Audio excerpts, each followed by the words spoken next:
So welcome. First of all, this is very new to me. This is my very first video in terms of cooking. I do like cooking, but I was inspired by my good mate James McFarlane, and I watched one of his videos and I saw that someone actually was requesting a green Thai curry. So the green Thai curry was brought to me by a friend of mine in Cologne, and he taught me how to actually do a green Thai curry. And since then, every time I cooked it for everyone, I was told that was probably one of the best Thai curries you could have like ever. Even like going to a normal Thai restaurant, I actually don't go to a Thai restaurant anymore if I do a green Thai curry. So first of all, obviously, green Thai curry with the green backs, it's always a favorite. And I think, so yeah, without telling you anything else, I'm just gonna go through the ingredients first. All right, come here.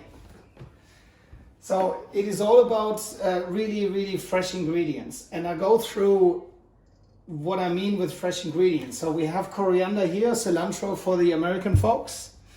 We have about 220 grams of green beans.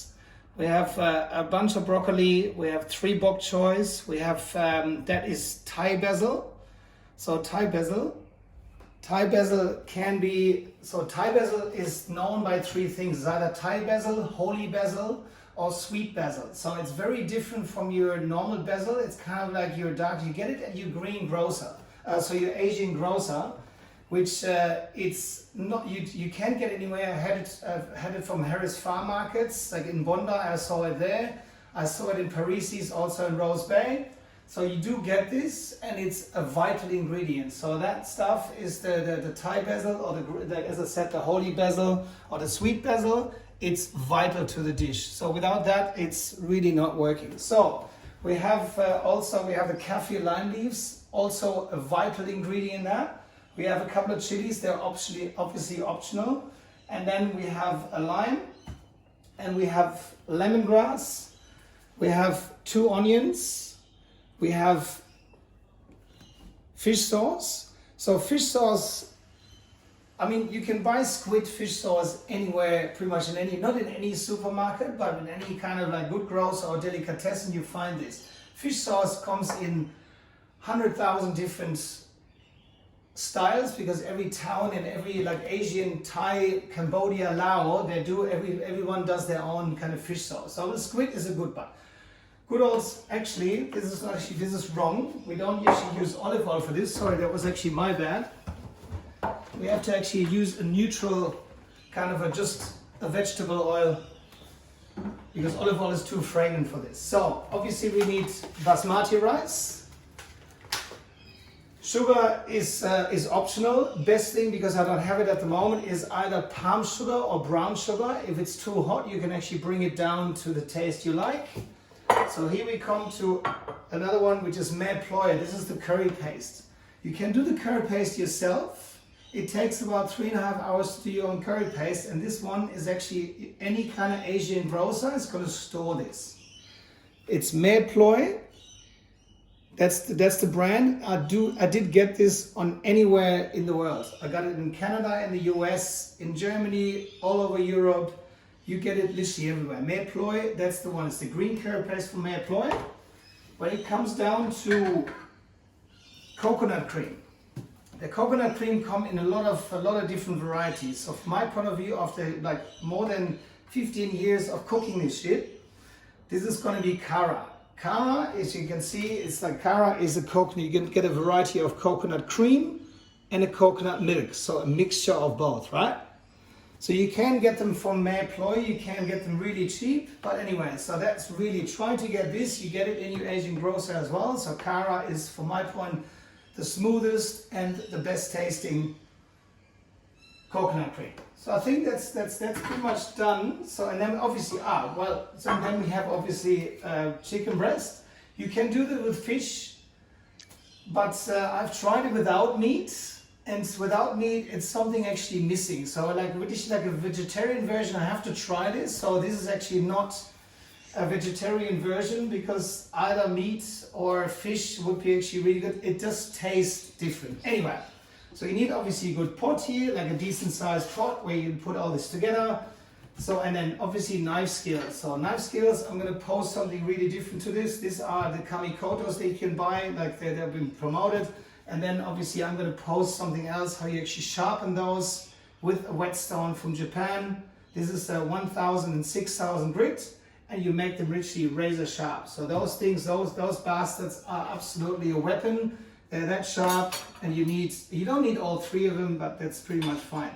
So I think I haven't missed anything here with the coriander and that. So pretty much from here on in, I'm gonna start cutting stuff up and we're gonna do the videos. All right, let's go. First thing, very quickly, to cut an onion really fine. I mean, you've seen it a million times. The best way for me to have no scraps, just bring the actual pointy bit down from the root, bring it down to the half.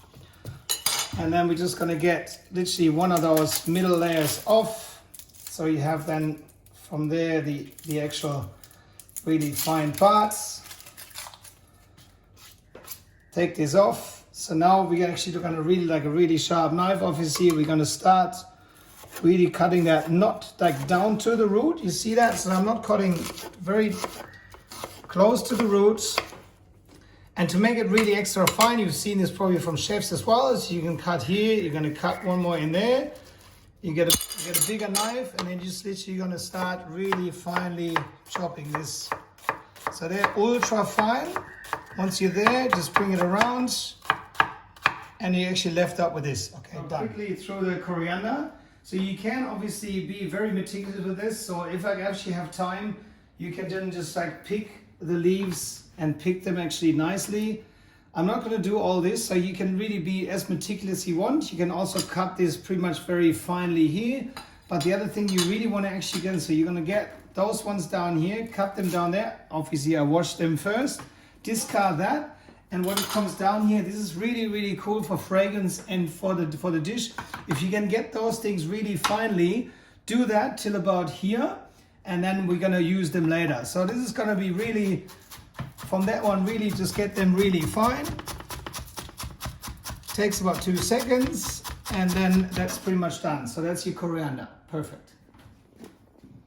As I mentioned before, you can be really meticulous. So if I do make this, I want to make that quite meticulous. So what I'll do with the coriander, really getting nitty gritty here, and getting those leaves off. It takes a little while, but man, it's just really worth it. Just get those off. And keep those stems. I'm gonna show it like what I just did before. I'm just actually cut them off, and then you can keep them in the freezer for future kind of Thai curry. So really get those leaves off. Don't be too like those little ones are fine, but the big stems I don't want to have them in there because they're just kind of like not. I mean they will dissolve almost in the curry, but just get them off. And I'll show you how the finished product looks like. Okay, we have obviously cutting this first, and now we're coming to the rice. Obviously, you start the rice a little bit earlier, or with this in this version, you have to start it earlier. This is pretty much the star of the show when it comes down to rice cooking. It's a Persian rice cooker called Pas Kazar. I'm not going to spell it for you. As I said, it's a Persian rice cooker. You get it from Amazon. I'll post a link where you get it from. Once you taste it once, unbelievable. So what it does, it makes the fluffy rice. It's basmati only, so you have to have a long grain rice, and basmati is the best one. And you have to actually taste it and see it to believe it. Unbelievable. I'm going to show you the finished product and just show you how it's done. It's really, really easy. It's put it in there, set and forget, put the lid on, just turn the wheel, and then we're off to go. All right, that's it. I'm going to show you that a little bit later, but that's going to be good. Okay, we had this before. As I said before, it's going to be very meticulous. I've separated all the leaves from the stems. I already cut the stems from before, as I mentioned, but you can actually keep those in the freezer for future reference. It's very fragrant if you're missing the cilantro or whatever, but it's very fragrant. So you just literally go here, get them really nice and fine, get them all the way through. So that's fine. And then once you're actually through that, you're going to put them in a little tube or whatever and put them in the freezer.